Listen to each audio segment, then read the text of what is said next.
大家有冇試過自己整嘅糯米糍放落雪櫃一晚就變到硬崩崩，一係就皮太黐牙，食落口完全冇口感。大家好，歡迎嚟到我嘅 channel。今日我要公開一個職人級嘅芒果糯米糍食譜。我哋唔單止用糯米粉，仲會加入2樣秘密武器，更會教大家點樣透過15分鐘拉筋大法，整出好似雲朵咁軟，但又好似橡皮筋咁彈牙嘅外皮。如果你都想整出擺2日都仲咁好食嘅糯米糍，呢集你一定要睇到尾。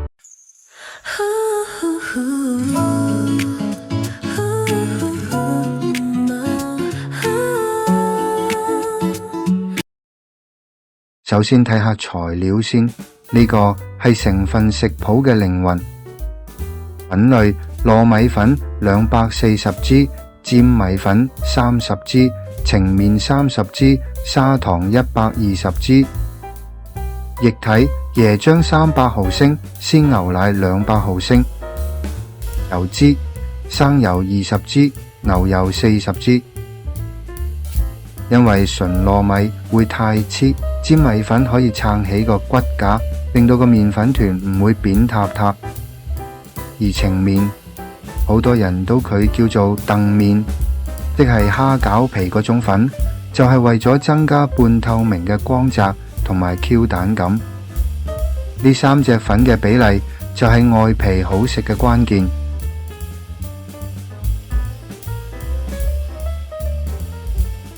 我哋先將所有乾粉溝埋一齊，跟住慢慢將椰漿同鮮奶分幾次倒落去。大家留意下我嘅手勢，我推薦用切半法，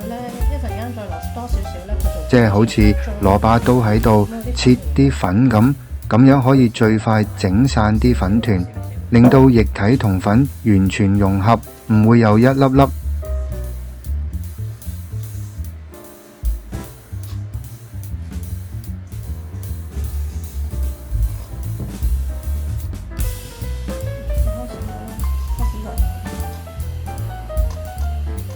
咁我係咪見到好似變咗漿糊，即係一劈咁開始，跟住開始溶，就而家覺唔覺啲？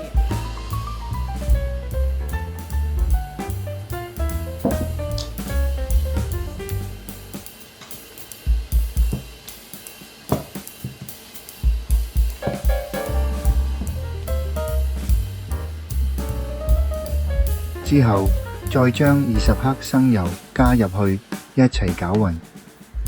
攪勻之後仲未得㗎，為咗追求極致滑溜，一定要過篩。你睇下呢啲隔出嚟嘅粉粒，就係口感嘅敵人。過篩後嘅粉漿好似絲綢咁靚，咁先係成功嘅開始。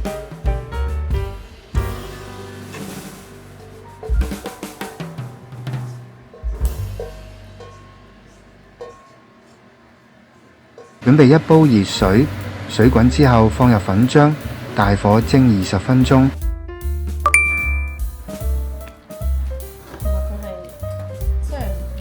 蒸完20分鐘之後，將個粉團攞出嚟，再加埋之前預備好嘅牛油，放埋一齊，慢慢開始搓佢。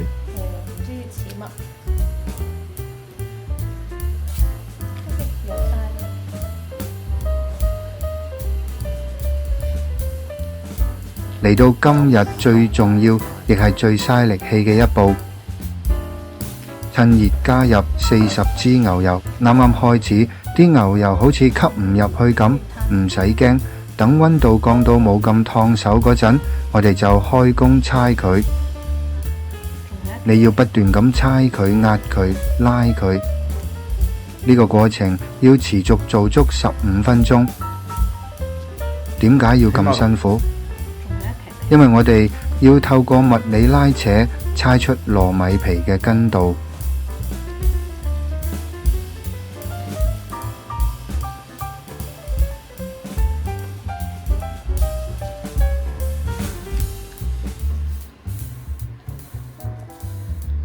咁爭好遠啊！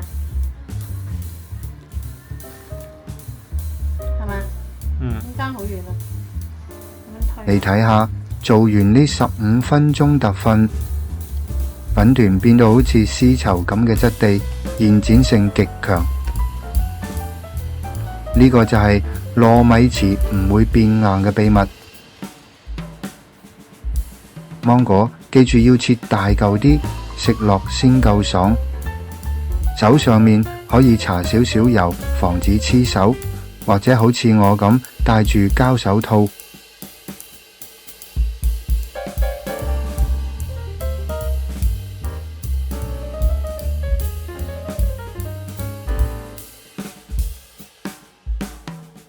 之後再將粉團大約切成每塊55g左右嘅小塊，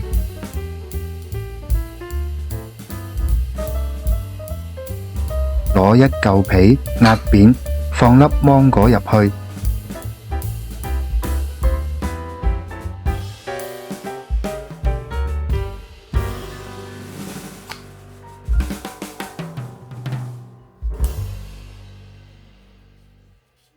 用虎口位慢慢向上推，收口整實。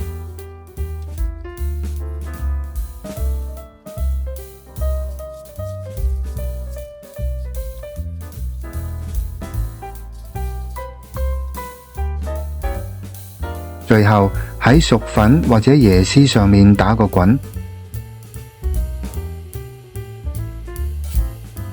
一粒完美圓碌碌嘅芒果糯米糍就大功告成啦！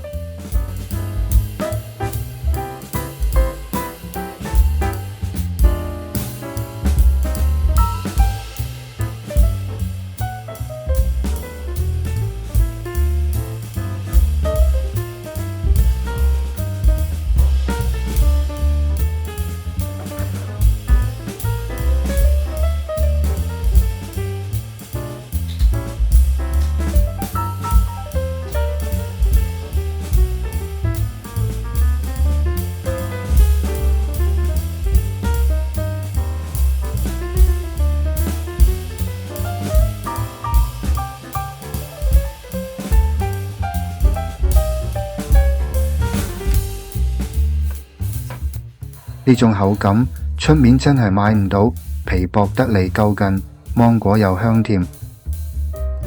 如果你鍾意今日嘅分享，記得幫我點讚、訂閱同埋開埋個小鈴鐺。